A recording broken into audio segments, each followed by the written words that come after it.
Баршаға сәлем, достар, қалдарың қалай? Достар, мен бүгін сіздерге осындай бауырдан жасалатын өте дәмді, өте тойымды, тіске басардың, яғни бауырдан жасалатын торттың рецептімен бөліспекшімін. Ал бісміллә деп, ең алдымен бауырымызды жақсылап жуып аламыз.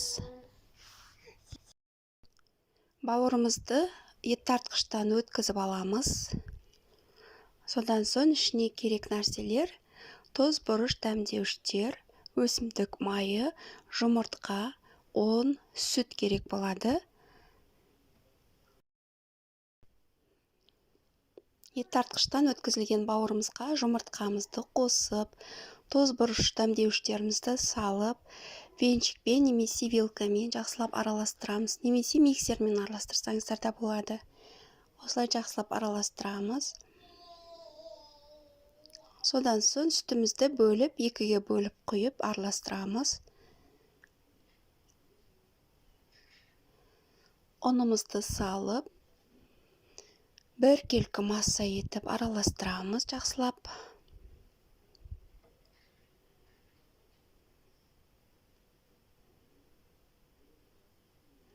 Сүттің қалған бөлігін құйып, тағы да араластырамыз. Ең соңында өсімдік майын құямыз. Оны да жақсылап араластырып дайындап аламыз. Рецепттің грамдармен қанша керектігін мен астына описаниеге жазып кететін боламын.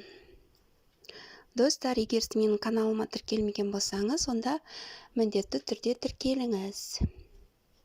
Содан соң қызып тұрған тапамызға құймақ сияқты бауырымызды құйып пісіреміз. Блины пісірген сияқты осылай пісіреміз. Осында екі жағын бірдей етіп, қып-қызыл етіп пісіріп аламыз.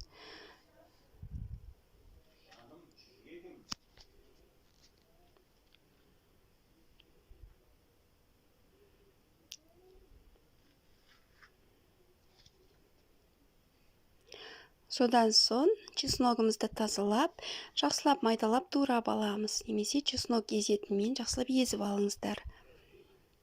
Майдалап туралған чеснокты майонезге қосып, араластырып, бауырымыздың, дайын болған бауырларымыздың арасына жағып шығатын боламыз.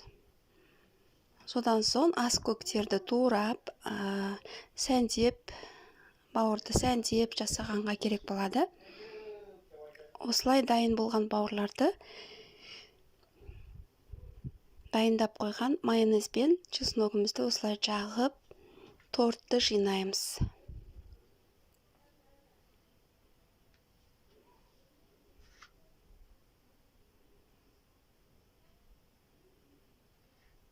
Осылай тортымызды жинап болғаннан кейін ас көкпенен шеттерін әдемілеп, бетіне әртүрлі сәндеуге болады. Мен піскен жұмыртқамен сәндедім. Ортасын сары, шетіне жұмыртқаның ағын салатын болам. Осылай әдемі болып шығады.